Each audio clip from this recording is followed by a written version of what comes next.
Hello, everyone. My name is Andy Schmidt. Welcome to this interview. I'm here with Hal Poe and David Downing. Hal, you're a professor of faith and culture at Union University.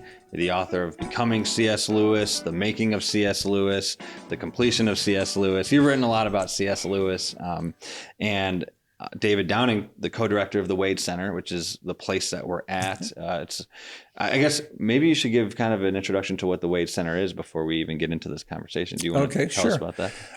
This began as a collection of Lewis documents in the mid-'60s. Clyde Kilby, an English professor at Wheaton, decided that he should start collecting first editions and letters, anything he could find on C.S. Lewis. Wow. And then he decided to add Lewis's friends, Tolkien, Barfield, Williams, other influences, his friend, Dorothy Sayers, and then two of his favorite authors, George MacDonald and G.K. Chesterton. So now you have 7 British Christian authors. The collection outgrew the main library, and so a generous woman named Mary Wade gave us this building in honor of her father, Marion E. Wade.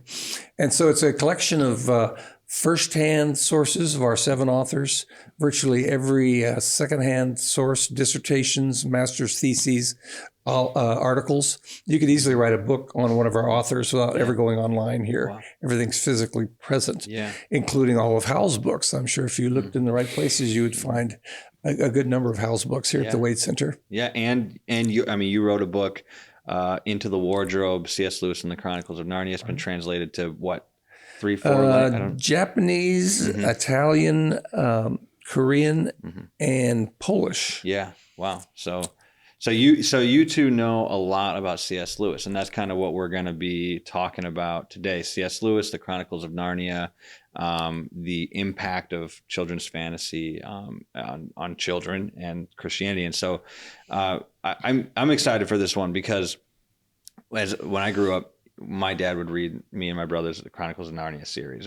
Some families I feel like go in the Tolkien direction with Lord of the Rings. Right. My family, we were a Chronicles of Narnia family, and so he read all the books to us, and it sparked my imagination. But I still think of my Christianity in kind of Narnian terms. I think of it to this day like that, and so I'm excited for this conversation. But the one thing I want to begin with is talking about kind of where Christian fantasy is at today in America. I feel like, from what I've seen, is that there's not a lot of Christian children's fantasy that is doing the same thing to the culture that the Lord of the Rings and the Chronicles of Narnia did.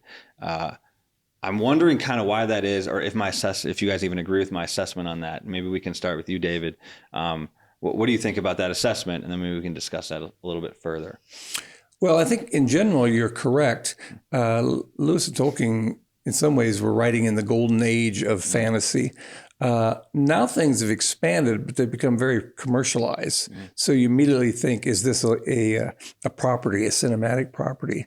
I do think there's a dearth of really good Christian fantasy now, although I'm encouraged by the Wingfeather Saga by Andrew Peterson, Peace Like a River by Leif Inger. So there's some interesting Christian fantasy out there, but I would say it's not nearly as prevalent as we wish it would be. And sometimes it's there in Christian bookstores, but it's not the quality we're looking for. So we're very privileged to have 2 of the most brilliant Oxford professors of the 20th century, both wanting to write fantasy stories. They're very high-powered people picking up this rather humble genre. They both had to defend the whole genre of children's fantasy, or fantasy in general, as legitimate art, not as just something to entertain children. Yeah, I'm interested in your perspective on that too. Yes, Lewis, I think, addressed this very issue tangentially.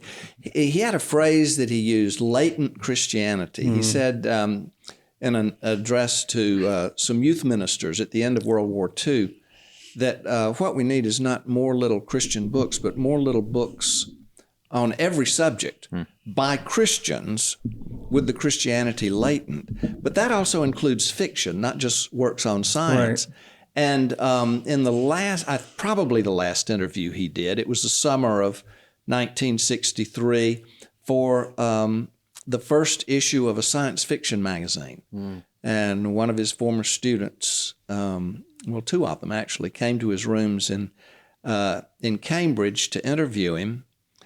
And he made the comment that with his science fiction, and David is the authority on the science fiction trilogy, but he said with the science fiction and Paralandra in particular, he didn't begin by thinking, how can I put the Christian story into fiction form?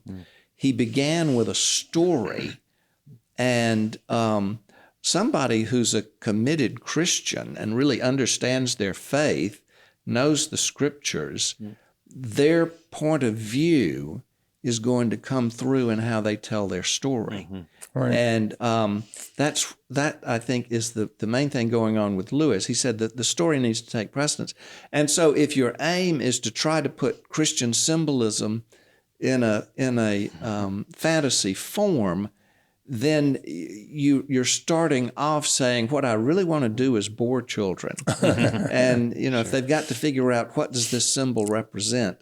And that wasn't the way Lewis went about it. In fact, people thought that that's how he constructed Narnia. He has some good essays on the writing for children. And people said, did you take all the important Christian doctrines? Let's start with creation. We need the atonement. We need the last judgment, and reframe them in a fantasy world. Yeah. And he said that was the exact opposite of his method. He said if you start out with themes or motifs, they loom too large in the story. It becomes didactic. He said he always started with pictures. But once again, the whole cast of his mind was Christian. But he had a picture of a beautiful woman in a sleigh, and a picture of a fawn on a snowy day, and a picture of a great lion. And slowly the images start connecting into stories, and then the story starts accruing thematic material or a worldview in the backdrop. So it's almost the exact opposite of writing didactically. Yeah. If I can even pursue this some more, because I think this is really important to your question. Why aren't we seeing the same sort of thing? So many people today have in mind, I'm going to write like Lewis and Tolkien, which is to say, I'm going to imitate Lewis and Tolkien. But those stories that Lewis and Tolkien wrote came out of, it was the overflow, really, of what they were studying. I have said from time to time that The Allegory of Love is the only book C.S. Lewis ever really wrote. Everything else comes out of that. And so the Chronicles of Narnia are set in a world very much like the medieval world that Lewis was studying. And with Tolkien, The Lord of the Rings looks very much like the kind of world he was studying. And they were different worlds separated by several hundred years. But it was what they knew. And, it's been said over and over, don't write about yourself, write about what you know. And people who are trying to imitate the Chronicles of Narnia without having spent 30 or 40 years in that world, you might have done it as a historian rather than a literary scholar, but to write about what you know. And I think a lot of people have had trouble for that reason. They are just too derivative. Now, Lewis was aware of the effect on the reader. He said that in writing Narnia, even though he started with pictures, he said he remembered as a child that Sunday school, when Christian theology was associated with stained glass windows and overheated rooms and boring homilies. And he said, I wondered if I could get back to the basic Christian myth of the dying God who redeems the world and sneak past those watchful dragons of childhood associations. So he was always aware that the imagination was much more receptive to ideas and pictures than the intellect might be. You mentioned the Ransom trilogy. As you're reading along the science fiction story, Ransom, the professor, gets kidnapped and taken to Mars, but gradually we start seeing that the cosmos really is medieval. There really is an archon who is control of each planet, and they are all in worship of Mel-Eldil, the great god. And he said a lot of his readers didn't even notice that he was sneaking in all this medieval cosmology. And he wrote to a friend, it seems to me like a person of genius could smuggle any sort of theology into their fantasy stories under the guise of entertainment and transform people's imaginations. So he was always aware of kind of the subliminal power of story beyond just intellectual inquiry or intellectual argument. He in a letter to Ruth Pitter, he said that he'd finally figured out what space travel stories are good for. Right. Therefore, really good for spiritual adventures. And he's not the only one who figured that out. But this is Star Wars. And science fiction is having a huge, huge heyday. But notice how many science fiction stories deal with spiritual themes. They do, right? And just unashamedly. And the public laps it up because the public is asking these questions. I think of the Interstellar that deals at the core. I think it was about what is like love and the relationship. Yeah, which is a spiritual type of thing too. But yeah, that's a really interesting thing. There's a book that I had just read by J.I. Packer. It's called A Quest for Godliness. And at the beginning of it, he's writing about the Puritans. And at the beginning of it, he talks about how he had gone to the redwoods in California. And as he walked through the redwoods, he felt so small in comparison to these giant trees. And he kind of explained how that should be the Christians' interaction with the Puritans, that we should feel small to these great giants. And I wonder if there's any aspect to that in the modern fantasy writer who is looking at Tolkien and Lewis as these great redwoods, and they're just walking through kind of intimidated. Do you think that has any sort of, there's an intimidation factor to this at all? I'll go to you, Hal. I've been struck, actually, just the opposite. How many people over the last 50 years have told me that their ambition is to be the next C.S. Lewis, the next J.R.R. Tolkien. And so, if anything, it's hubris. There you go. And I think somebody who has the fire to write isn't thinking in terms of comparing themselves to somebody else. I mean, if you've got the fire to write, you've got a story that has to come out. Right. And David's published a novel, I've published a novel, and in the writing of it, you don't think, how does this stack up with Homer's Iliad? That's right. That's right. Yeah. You know that there are different quality of things, but you've got a story you have to tell. Yeah. And I think that's the most important thing, to get that story out, get it on paper. Yeah, Lewis said, don't try to be original, just write the best you can about what you care about, and what people call originality will start being associated with your writing. Yeah.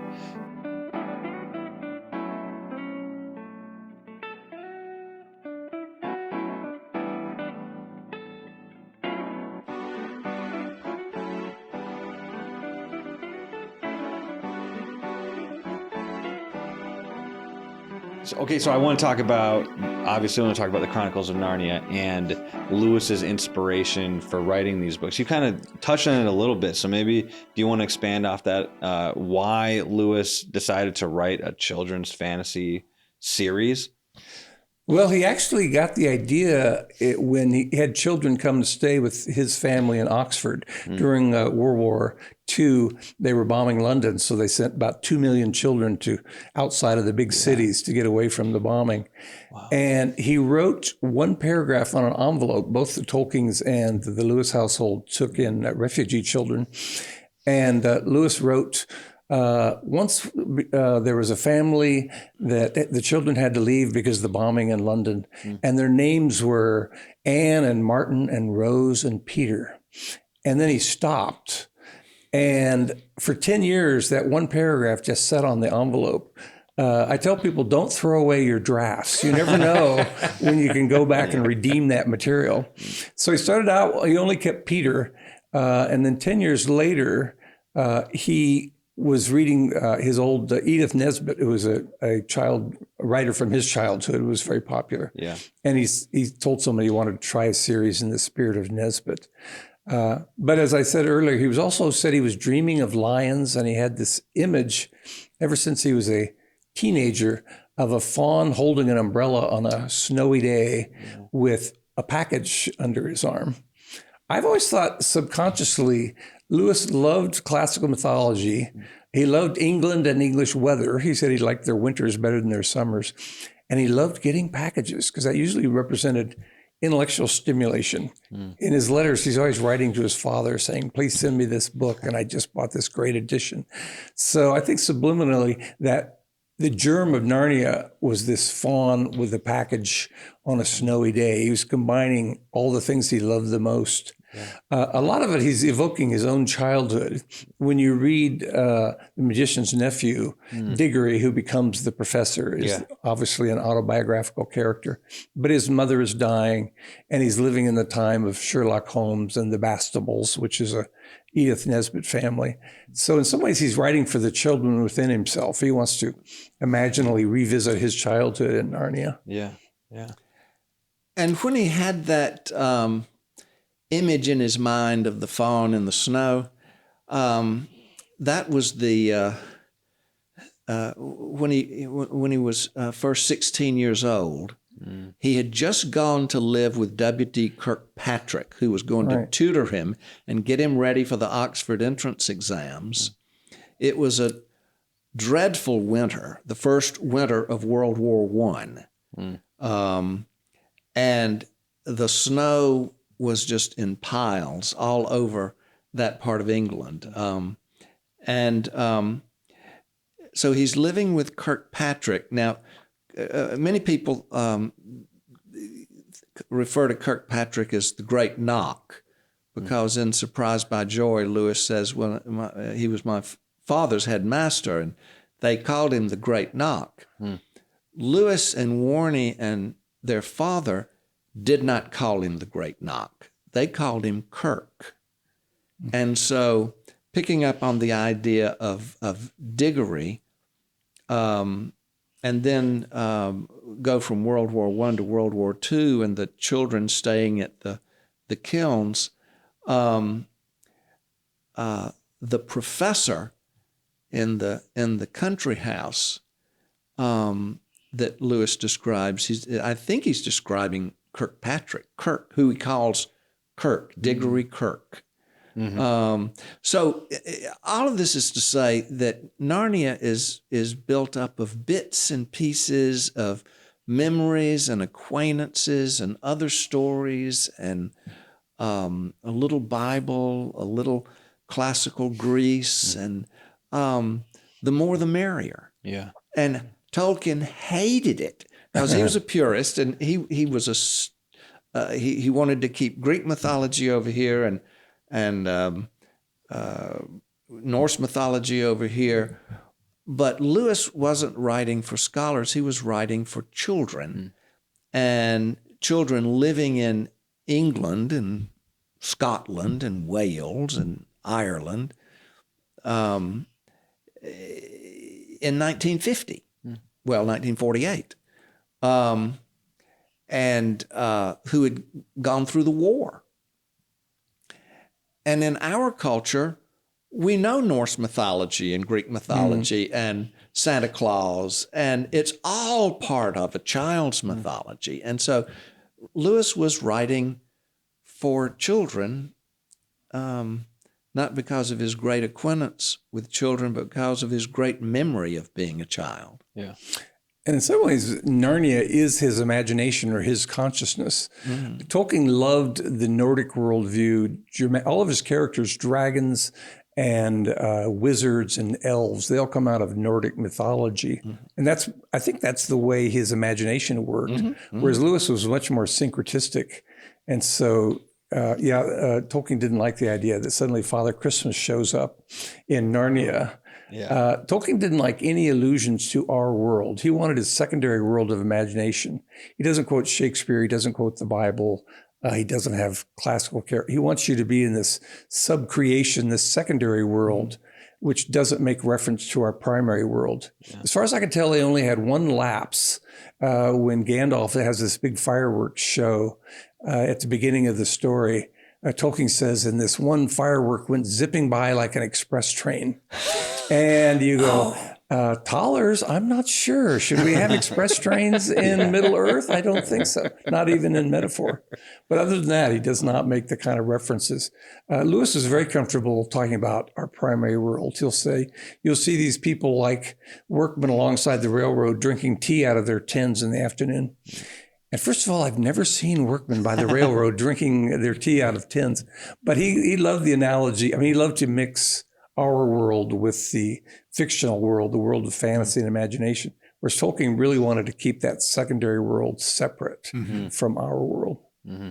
Yeah, and which is interesting to me because Tolkien, of course, wrote about fairy and the idea of the two worlds touching and intersecting, but he never wrote stories like that except for some of those little thin stories he wrote. Was it, Wheaton Minor? Smith of Wheaton Major. Smith of Wheaton Major, that's it. But Lewis, all of his are the two worlds intersecting. Right. There's a scholar who talks about different kinds of fantasy named Farah Mendelssohn, and she says there's portal fantasies where you start out in our primary world and you go through a portal. You go through a wardrobe or a painting of a Narnian ship, and suddenly you're in Narnia. And that was very much Lewis. His theology was that start in our real world and let's expand people's, or his strategy, expand people's imaginations into the spiritual, into the Christian. And so it's kind of natural that he writes portal fantasies. Another kind she calls immersion fantasies, where it doesn't explain how things got to be they are. You just start out in a hole in the ground, there lived a hobbit. So we're already in Middle Earth. Nobody's going to explain how we got there. And it's interesting that Tolkien wrote immersion fantasies. You're in Middle Earth. He doesn't have to explain why there are wizards and elves and that sort of thing. The other two were an intrusion fantasy, where something from the world of wonder and imagination breaks into our world, like King Kong or Godzilla. And one of our authors who does that the most is Charles Williams. You start out in London and suddenly you've got some kind of demonic powers or occult powers breaking into our world. And then the fourth kind in her analysis was the dream fantasy, that you can't tell, is this real or am I dreaming? And the author of ours, which most fits that, is George MacDonald. You'll have a passage where you feel like you got your feet on the ground. Suddenly, sometimes I actually really do fall asleep. And then I can't remember, was that in the story I was reading or was that in my dream? So it's interesting that there are different people's strategy about how they connect our real world to the fantasy world. There's a lot of different ways to do that. And you see that among our Christian fantasy authors. Yeah.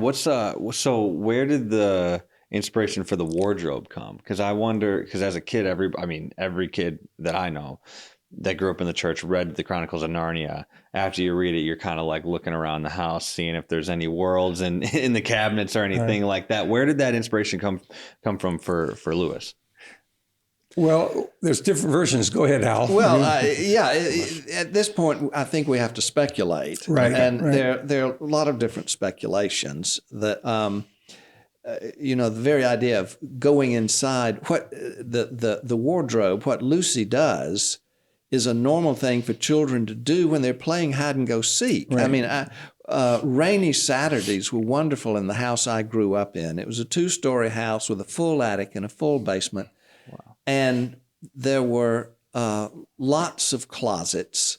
And inevitably, we would hide in the closet and pull things over us. And what Lucy's doing is what children do. And that wardrobe, which now sits about 50 feet from me here in the Wade Center, built by Lewis's grandfather, which shows up in The Magician's Nephew, and eventually the line The Witch in the Wardrobe, would just be an example of what you would use in a country where they don't have houses with closets. Right. A closet is a fairly recent technological invention of the United States. But over there they have wardrobes, and I have my great-grandparents' wardrobe that was in the basement when we were living in Minnesota, and my daughters were 3, 4, 5 years old at the time, and they would inevitably hide in the wardrobe. But it had nothing to do with Narnia. It's just a good hiding spot. It's a convenient hiding place. Right. Yeah. Right. Wow. This wardrobe we have here at the Wade Center is an heirloom, as Hal said, handmade by Lewis's grandfather. And one of their cousins, Claire Clapperton Lewis, remembers the little boys climbing into the wardrobe and do storytelling. Kind of like you go in a closet and tell each other stories. And so it looks like he associated that wardrobe as a portal to imagination and storytelling. Yeah. They must have been pretty small, because I don't think you want two boys very tall inside that wardrobe. A few weeks ago, I had a second grade boy. People always want to reach the back and touch the back of the wardrobe to see if it leads to Narnia. We're going to have a trap door so it leads to Bookshopia. They fall through, and then there they are right in front of the cash register. But this little boy was reaching the back, and he actually had 1 foot off the ground. And I said, be careful. I came on a second grade tour just like you about a month ago, and I fell in, and I came out looking like this because time is different in Narnia. And his teachers all laughed, and he was terrified. He almost ran out to the parking lot. That's but it is a great, it's a big backstory for a portal to know that he actually got inside and told stories as a child. Yeah, the portal thing is really interesting, because there's the way that I always kind of viewed it as a kid was that there's this connection between the spiritual world and the real world, but you in a way, Lucy found it without even really looking for it. And I wonder if there's any, I guess, is there any connection from her not necessarily searching for Narnia but coming to find it, to a Christian, I don't know, maybe running into Christ in a way that seems, or running into the Christian world in a way that is unexpected. I don't know if I'm drawing too much of a connection that isn't there, but is there anything have you guys come across anything on that? Well, I think it's fitting that she finds Narnia first, because she's the most spiritually sensitive of all the 4 children. Yeah, right. In the sequel, Prince Caspian, she's the first one to see Aslan. Yeah. And the others don't. There's this principle in Narnia that not seeing is believing, but believing is seeing. So I don't know if he worked this out in advance, but I think he does see her as the most sensitive to other worlds. And so it makes sense that she would be the first one to go to Narnia. And unplanned in that sense, goodness, the very idea of a personal testimony is the idea that everybody's story is different. In fact, Aslan talks about that. Is it in... Look at the horse and his boy. That. I was thinking, was it with I don't remember. I don't remember which one. The girl and the horse and his boy, they kind of talk about how those two stories collide, and that he was there in both. Yeah, and I think he talks with Jill about it, doesn't he? That everyone has their own story. This is not your story. This is someone else's story. Right. He got part of that from the Bible. He really liked a passage where somebody said, "Is it true that John is going to live forever?" Yeah. And Jesus says, pretty much, "What is that to you?" Yeah. Go with and the idea that we don't get to know other people's stories. We also don't get to know what would have happened. So Lewis likes us to be grounded in who we are and our story, rather than speculating too much about other people. That is a wonderful scene in Horse and His Boy, where he's abandoned at sea. He's found by a fisherman who doesn't love him. He tries to escape. He's on horseback and he's chased by lions. And it's the interesting Narnia Chronicle, because the spiritual element doesn't come until very late in the story. And Aslan says, "Well, tell me your sorrows." And Shasta says, "Well, I was abandoned at sea. I was found by a fisherman who didn't love me, treated me like a slave. I tried to escape to Narnia. I was chased by lions. At one point, I was stuck in the tombs outside of Tashbaan." And then Aslan says, well, I was actually the cat that protected you from the jackals at Tajban, and I was the lion that chased your horse because you were on the wrong road. And I was actually the one that made sure that your boat got to shore. So there's this kind of feeling of providence in retrospect, which I think this is what Lewis does. He takes an important spiritual truth, but he puts it in a very concrete situation involving children. And you find out much later that there were providences in your life that you never imagined at the time. And that's exactly how he tells his own story in Surprised by Joy. Right. Only he does it as a game of chess. Right. And that God is always moving, and he didn't really recognize it until checkmate. Right. There are scholars who've tried to work out the stages of a chess game in Surprised by Joy. They think he's actually talking about a real chess match, but I'm not convinced. It is that aspect, that dynamic in Narnia, where you find out later that Aslan had his hands all like he was moving things along in a way that nobody really recognized. It is it's like a humbling thing to think about as a Christian, as a kid, that you're wherever you end up, it's not necessarily because you got yourself there in a way, like God was working in this whole thing. It's just really interesting.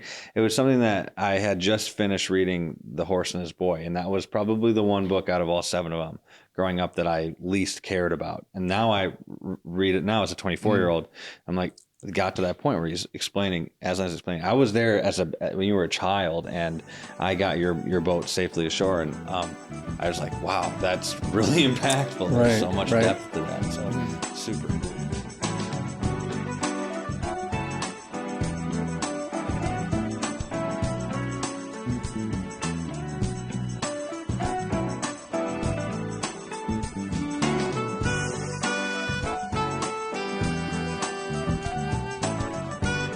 So he starts with The Lion, the Witch, and the Wardrobe. That's the first one that he writes. You want to break down how he started to expand? Because did he have plans the whole time? I want to turn this into a full series, or was it this is a kind of a one-off thing? And then how did that all go? I'll let you take that one. I've been thinking about this the last few years because I had to write about it in the biography. He had the idea of this initial story, and it was a one-off. He had one story. Okay. And so he was going to publish that story. While he was writing it, he had the idea for a second story, which is The Magician's Nephew. Started it. It went nowhere. He dropped it because he got an idea for a third story, which was Prince Caspian. And that's it. Only then he got an idea for another story. So he did not envision a 7-volume series of stories about Narnia, but in the end he wound up with 7 volumes. So and he wrote about that in a letter to a little girl, explaining how they all came about and what he had planned. And an illustration of that is the fact that the series is not the Chronicles of Narnia. If you look at the first editions of all 7 volumes in the United States and in the UK, you've got different things like the Narnia Adventures, and different things. But Lewis didn't name them the Chronicles of Narnia. That came afterwards as a marketing device, and I know a little bit about that because I had not planned to write a 3-volume biography of Lewis. I was just writing a 1-volume account of his teenage years, not even his whole childhood, just his teenage years. And then that went well, and so one thing led to another. But as a result, the 3-volume set doesn't have a name. And so the 7-volume series did not have a name. Roger Lancelin Green, Lewis's great friend in the 50s, and his encourager in the Narnia stories, a former student, suggested the title, The Chronicles of Narnia.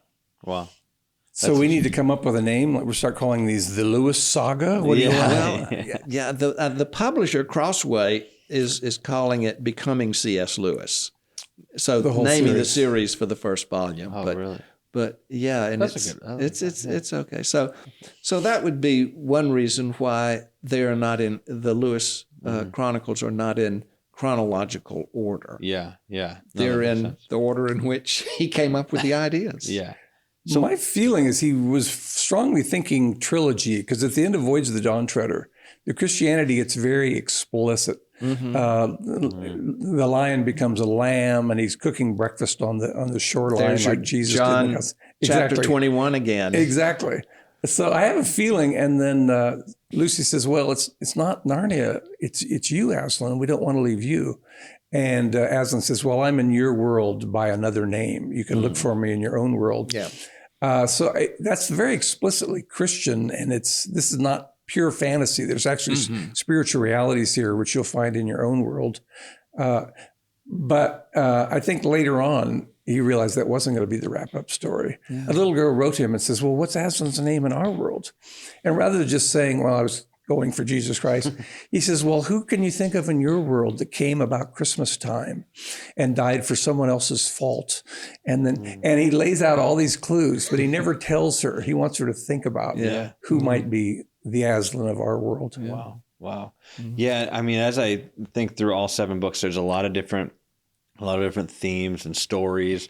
And this is a big question, so you guys can take it in whatever direction you want. But what do you see as some of the bigger themes across all 7 books? Obviously, they're written in kind of this weird order, so I don't know if he even had in mind a larger, grander theme. But what are some? Are there any, and if there are, what are they? David's actually written a book about this. And how would you describe that? Great book. Thank you. Well, it is hard to talk about overarching themes. Part of it is the sovereignty of Aslan over everything that happens. Yeah. But a lot of it has to do with moral psychology. He doesn't just have stick characters like the Hardy Boys. They each have their own personality, and they each have spiritual challenges for their temperament and their place in life. So there's a lot more moral psychology than one might expect from a children's story. Someone wrote and said, "How can they seem older in Narnia?" And Lewis said, "Well, youth and age only touch the surface of our lives. When I was 12, parts of me were 50, and now that I'm 50, parts of me are still 12. Wow. And so there's something about using child psychology or the behavior of children to teach the way we all are in the world. Yeah. When I first read that as a college student, that quote, I said, wow, he's 50 and he's still remembering childhood. And now, of course, 50 seems pretty young to me. But I know exactly what he means now as you get older. Yeah. Do you have anything on the themes? Well, yes, just the character who continues to appear. Children come and go, but the character who continues to appear is Aslan. And there's been a tendency since the 1950s to think of, in the United States, to think of Christianity almost exclusively in terms of the death of Jesus. And we'll sort of tag on the resurrection once a year at Easter time, but otherwise it's just the death of Jesus.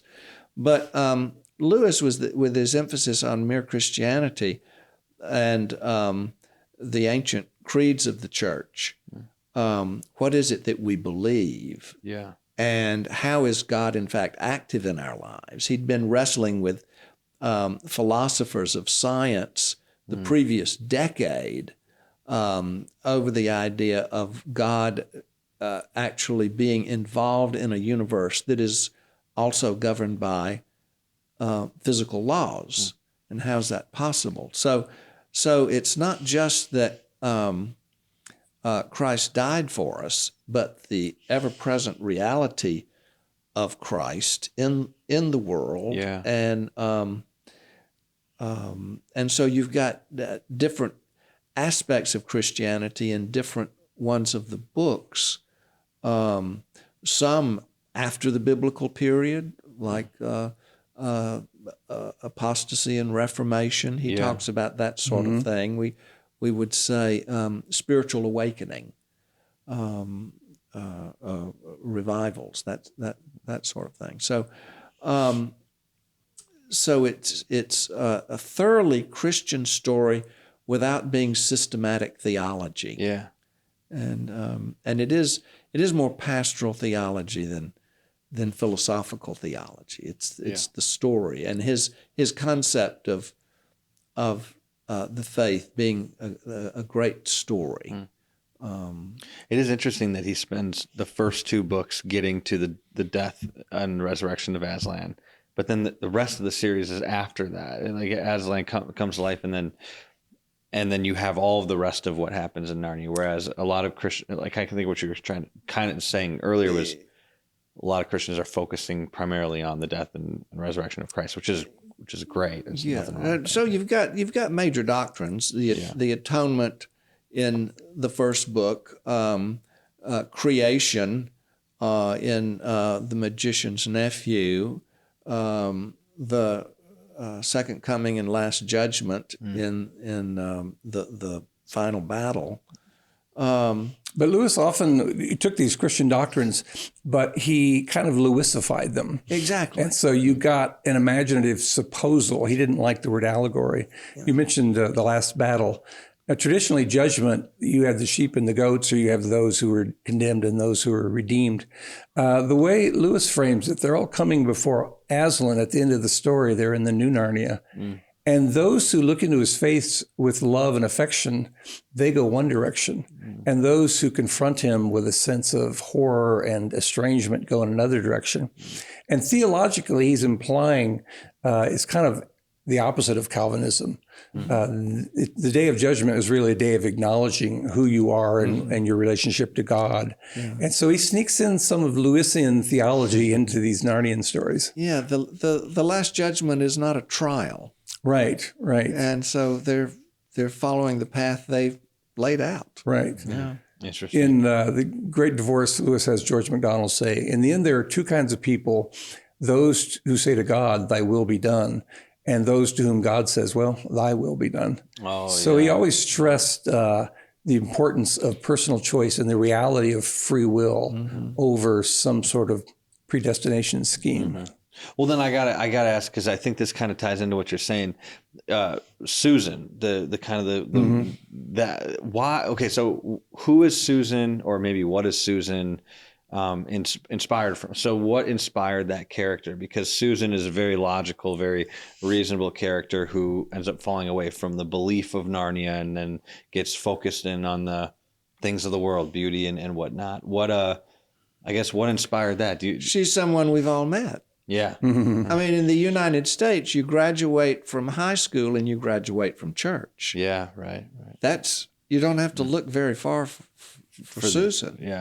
I think you could argue that all four of the Pevensey children are aspects of Lewis. Once again, we don't want to get allegorical. If you read the Brothers Karamazov, the three brothers are clearly three aspects of Dostoevsky himself, the spiritual and the sensual and the intellectual.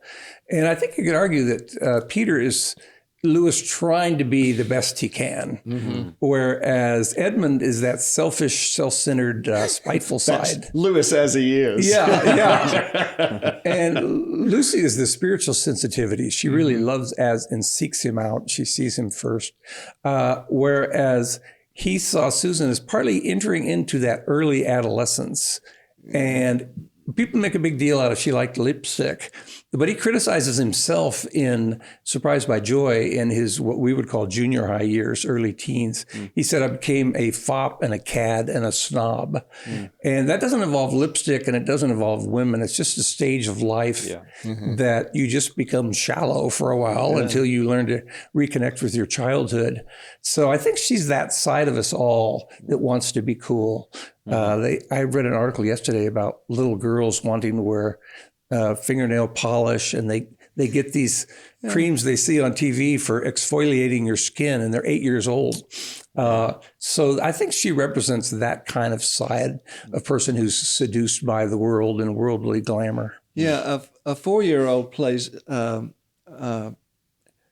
make-believe in a certain way.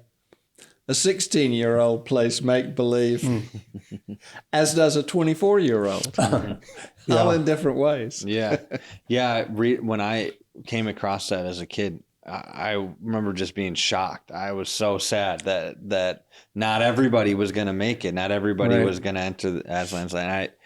I still, I mean, as a kid, it felt like I got hit by a train when I. Yeah, when I well, heard that's it. the counterbalance to any charge of universalism with Yeah. Lewis. Right. Yeah, it is. That's interesting. Mm-hmm. Yeah. Okay. So I know we talked about Diggory, and I had read, and this might be wrong, that Diggory's character was inspired by Tolkien. Is there any truth to that? People say that about Ransom in the Ransom trilogy. Okay. Diggory. No, because in The Magician's Nephew, he's so much like Lewis. Yeah. Yeah, His mother's okay. dying. He says, I'm living in the time of Sherlock Holmes. And even Uncle Andrew, I think, may be an image of this schoolmaster, Robert Capron, that Lewis felt traumatized by. Robert Capron was about 60 and he had a mop of white hair. And he had a strange, waxy-looking nose. And when you get to Uncle Andrew, we turn this scary figure into a buffoon. Yeah. So I think Diggory is Lewis remembering his own childhood. I think that's a safer way to go than Tolkien. Okay. Yeah. Yeah, that makes sense.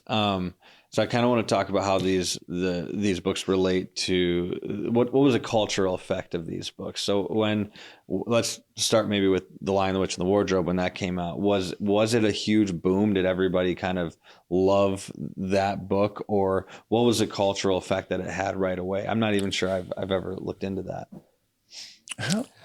Yeah, not a big boom. And it wasn't a phenomenon like Harry Potter. Yeah. Okay. Okay. It's been a growing classic. Next year will be the 75th anniversary. At our Inklings Weekend in Oxford, that's what we're going to focus on. And the idea that a children's book is still in print after 75 years, that makes it a classic. Yeah. Solid. It's something children read. You want to be sure your children read The Lion, the Witch, and the Wardrobe. Yeah. It's like The Little Train That Could. It's like Peter Rabbit, Winnie the Pooh. There are some great classics. There are scads of books published every year, but very few survivors. Yeah. And so it's had staying power.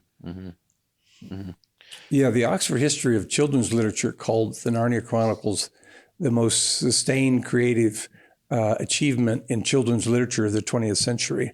So that's very high praise, 60 years after. Let's see, Lion, Witch, Wardrobe came out in 50, so we're coming up on 75. 75. Good arithmetic. Yeah, yeah. I can do 75. I'd have trouble with 73 or 67, but 75 I can do. We can do round numbers. Cool. So what do you think it was about the Chronicles of Narnia series? We've talked a lot about why it was so great, but what do you think it was that makes it this timeless classic that even non-Christians are wanting to read through this? Yeah, and it's like, again, getting back to that interview Lewis had with his former students. It's all the story. I mean, it's just a great story. Yeah. And it's also true. there's some things about it that identify with that generation because it's during the war. In 1950, the British were still in austerity. They were still rationing food in 1950, and the memories of the air raids and all of that. It hit a nerve. So there's this air of realism that anchors the fantasy, and the witch is vanquished, just like Hitler. Yeah.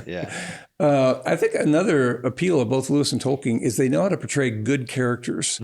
A lot of times we have, especially when I was growing up, most fiction had to do with anti-heroes and disillusionment. And you had all these dissection of evil characters, but you really had trouble saying, well, what does a good character look like? And just following the luminous personality of Aslan, his wisdom of balancing between love and justice, and his ability to bring people along in their relationship with him, their understanding of him. And when you go to Tolkien, you have, here's what a good wizard looks like. Here's what a good ranger looks like. And even Frodo, he's always trying to do the right thing. And I think it's refreshing for people to get a three-dimensional portrait of good people rather than always dissecting people's follies and foibles and their dark side. No, that's interesting. I got a couple more questions. I want to talk a little bit about fantasy, Christian children's fantasy at large. Like, I want to know do you guys think that it's important for Christians to continue to engage in endeavors like children's fantasy, like Chronicles of Narnia, to continue to try to create new stories like that? And if so, why? So maybe start with you, Hal. I think it was Learning in Wartime, a sermon Lewis preached at the beginning of World War II. He says something to the effect that we need to learn good philosophy, otherwise we'll have bad philosophy. Because everybody has philosophy, whether it's thought about or just assumed. Yeah. And the same is true with the imagination. A Christian fantasy helps a child train their imagination while not being aware that their imagination is being trained, because everyone has imagination and everyone fantasizes about themselves and the world in which we live. And how the imagination works was a huge concern of Lewis. But I think it's children, like people of all ages, humans need stories. I think God created us in such a way that stories are critical to who we are. And when you think about, the Exodus, the commandment was tell the story every year, repeat the story, tell the story of why this night is different.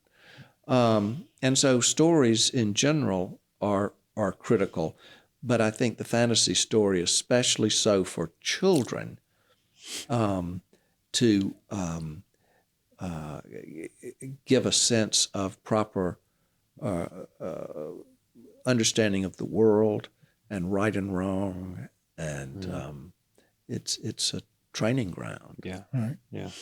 Lewis said when he read George MacDonald's Fantasties that it baptized his imagination. He wasn't ready intellectually to become a Christian, but as a teenager, there was this kind of imaginative allure to a world with wonder and awe and with spiritual realities. So I think it's important that we continue to baptize the imagination of young people. There's two basic kinds of imagination. One is believing in dragons, which is kind of an aesthetic imagination. Wouldn't it be exciting to have adventures with dragons? Yeah. Although both Lewis and Tolkien said, I'm glad they didn't actually show up in England. Let's keep them in the world of fantasy. Yeah. But then you have another doctrine or another belief like angels, and there's actually a spiritual imagination, which is of things unseen but real. And I think Lewis is constantly trying to start out by stirring your aesthetic imagination, but eventually trying to enlarge your spiritual imagination. You put down the book and you say, I wonder if there are spiritual realities beyond what I can see. Yeah. He says when he read other fantasies besides George MacDonald, he closed the book and kind of the dim reality set in again. I'm just sitting at a table reading a book.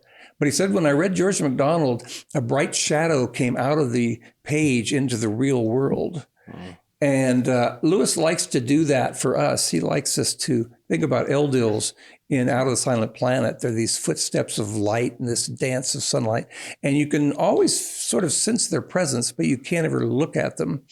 And after you read the Ransom trilogy, you're walking some night in the woods in the moonlight, and you start going, am I surrounded by angels? It sort of quickens your sense that spiritualities may be just to your elbow. And both Lewis and Tolkien, I think, have that ability. Yeah.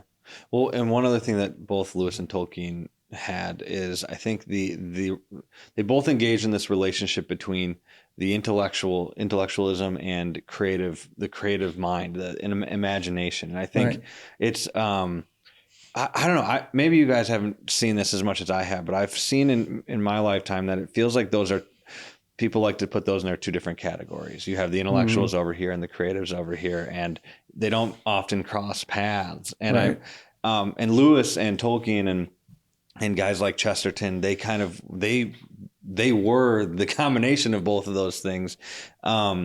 I don't. I mean, do you think that's important for people who are storytellers and creatives, and people who are intellectuals in the universities to kind of start to cross paths with each other and have those sorts of discussions? And I mean, do you think that that's important? I mentioned the allegory of love earlier. His first great critical scholarly work, a study of medieval allegorical courtly love poetry. But in it, one of the things that he's really fascinated and consumed by, and you see him talking about it throughout the book, is the idea of being a whole person. Yeah. To be whole. And in that book, he talks about the head, the chest, and the loins. Well, he brings that same idea back in The Abolition of Man. And it's the idea that the intellect, the emotions, the character, the imagination, the will are all at play. And you can pretend like they're not. But no one has a more vivid imagination than a burglar, because they have to imagine how to get into the house. And nobody has a more vivid imagination than someone like Albert Einstein, whose pure intellect, only all of his work depended upon imagination. So, yes, I think it's critical that we practice the biblical idea of being a whole person. Yeah. Right. In his memoir, Surprised by Joy, Lewis says that the two hemispheres of his mind were completely divided, intellect and imagination. And he said, everything that I loved and thought was wonderful and alluring was actually fiction. But what I thought to be the real world was grim and meaningless. And so that divided mind was a part of his existential problem throughout his teens and his 20s. Now, when he came across the idea that myth might become fact, that the death of Balder and Osiris and other characters, that might actually have happened in history. Jesus came to a real historical place and time and did indeed die and was resurrected. He suddenly said, all these myths are intuitions of the need for redemption, and God's preparing the human imagination for this to actually happen in real history. So for him, that was a huge breakthrough, not only in terms of his faith, but also of reintegrating his mind. Suddenly, everything he loved was a kind of suggestion of spiritual realities. Yeah. So, no, I agree. I think what for him was a huge breakthrough, the reconnecting or reintegrating of his intellect and his imagination should be a very essential priority for all of us. Yeah. Yeah, for sure. And he was conscious of it. He was self-conscious that this was happening and that it had been a problem. Right. Yeah. Okay, so final question, probably going to be the hardest question of this whole thing, but what is your favorite Chronicles of Narnia book and why? And you have to pick one. I don't want to hear the whole like it's picking your kids or whatever type thing. So we'll start with, I guess I'll give you guys a second to think, and then whoever has theirs can begin. I think The Magician's Nephew, for contrarian reasons, because The Lion, the Witch, and the Wardrobe is the favorite of so many, and it's the one I always think about. So for contrary reasons, I go to The Magician's Nephew because it begins with a real problem that so many people have. Why is there suffering in the world? And it's not a philosophical question. It's why is my mother dying? Yeah. And then it gives you a real stem winder of a journey from then on, where he's dealing with Einstein's physics and multiverses and all sorts of other matters other than just fabulous storytelling. Yeah. So it's got a lot of punch to it. I'll say that I do love that book, and I just read it about 6 months ago. And there's a point at the end where Diggory is explaining what's happening with his mom to Aslan. And he kind of looks up, and Aslan's tears are bigger than his. Yeah, and I just started crying because I never even. That's wow, it was just amazing. The other things that happen in it, obviously, it reflects a biblical idea of the judgment of a world, but also the creation of a world. But also you've got this flying horse, that's Greek mythology, Pegasus. And you've got the garden with the tree that has healing properties. Well, is it the tree of life and the Garden of Eden, or is it the Garden of the Hesperides? Right. That he talks about so often, and it's both, and it's all of this coming together. So mixing it up, and whereas a lot of times he gravitates towards Plato in the Silver Chair. With the creation, he's using Aristotle's understanding of full-blown types, popping out of the ground, and that's Aristotle. It's not in the Book of Genesis, but it's Aristotle. Right. But he is very syncretistic or synthetic, because the animals bubbling out of the ground is from Milton. That happens in Paradise Lost. So, excuse me, I would also want to bring up the silver chair. You mentioned it briefly, but everybody thinks so much of Aslan as Christ in Lion, Witch, and the Wardrobe. And Lewis always said, no, it's not allegory. It's a supposal. And when you get to the silver chair, you see what he means, because now Aslan is much more like God the Father giving the law. At the beginning, the children have to learn the 4 signs. Remember the signs, repeat them in the morning. It's almost a paraphrase of Deuteronomy about remember the law and quote it to your children. But he says, well, the signs are very clear up here in Aslan's country, but when you get down to Narnia, it's going to be much more unclear. So keep repeating the signs. And so I love the supposal that the signs to find the lost prince are being conflated with the 10 commandments. These are the guidelines we need to have our lives flourish. And then I love that passage you mentioned, Plato, where they're underground and the witch tries to convince them or hypnotize them that Narnia is not real, the sun's not real, Aslan's not real. And it's kind of you could call it a critique of Freud's theory of projection, that we all have inadequate fathers, but what if there was a perfect father in the sky that took care of us? Freud was kind of contradictory, because he also had a paradigm of hating your father and want to kill your father. So you kind of go, which is it? The eternal father, who's a projection of our fathers. But in any case, there's this wonderful reply by Puddleglum, the marsh wiggle, and he sticks his foot in the fire, which helps clear your mind from the spell, the magic spell. And he says, even if there is no sun, I still want to believe in the beauty of Narnia. Even if there is no Aslan, I still want. And it's almost Pascal's wager in the mouth of a fantasy character. Wouldn't it be better to live a life of belief and feel fulfilled and feel like you have meaning and purpose and be wrong than spend your whole life in a life of unbelief and lacking in purpose? And then what if you discover that you're wrong? There is an afterlife. So I love how he's able to take pretty sophisticated philosophical concepts and to clothe them believably in the mouths of fantasy characters. Wow. What's happening? And I'll be done after this. I just thought of this. What's happening when Jill and Eustace are being blown? Like they're being blown into Narnia. What is that? Like they're sitting on the. There are 4 images for the Holy Spirit in the Old Testament. The first one we find in the book of Genesis, the very word that we translate spirit, is the Hebrew word ruach, which means spirit or breath or wind. And so I think that's what he's getting at, that by the breath, the wind, the spirit, they're being transported. It's Philip being transported or moved by the Holy Spirit to go down to Gaza in the book of Acts, led by the Spirit, pushed by the Spirit. That's a possibility. I'm sorry. No, I would definitely agree with that. There's a great scene in The Horse and His Boy where Shasta says, "Who are you?"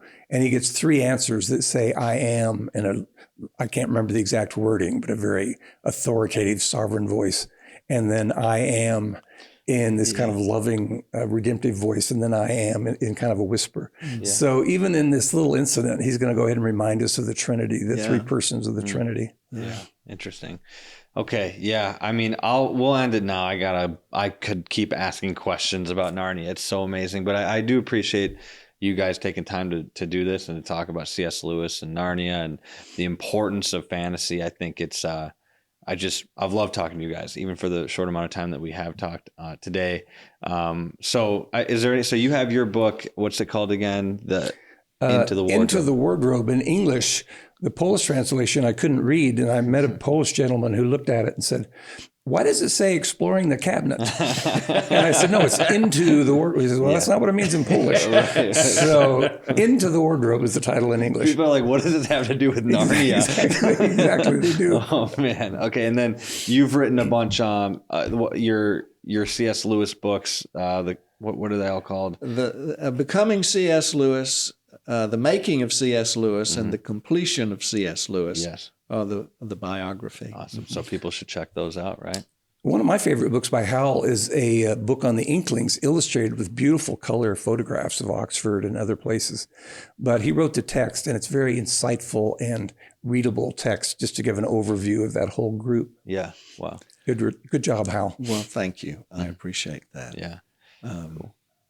And while we're plugging one another's books, The Most Reluctant Convert is David's book about Lewis's conversion, which is excellent.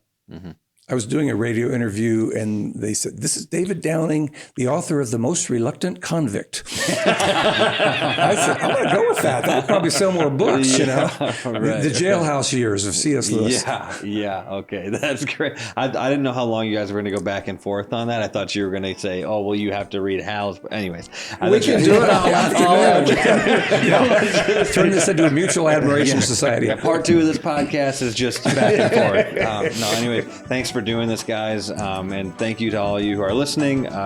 Make sure you like, subscribe, share this with your friends, leave us a 5-star rating, and we'll see you guys in the next one. Goodbye.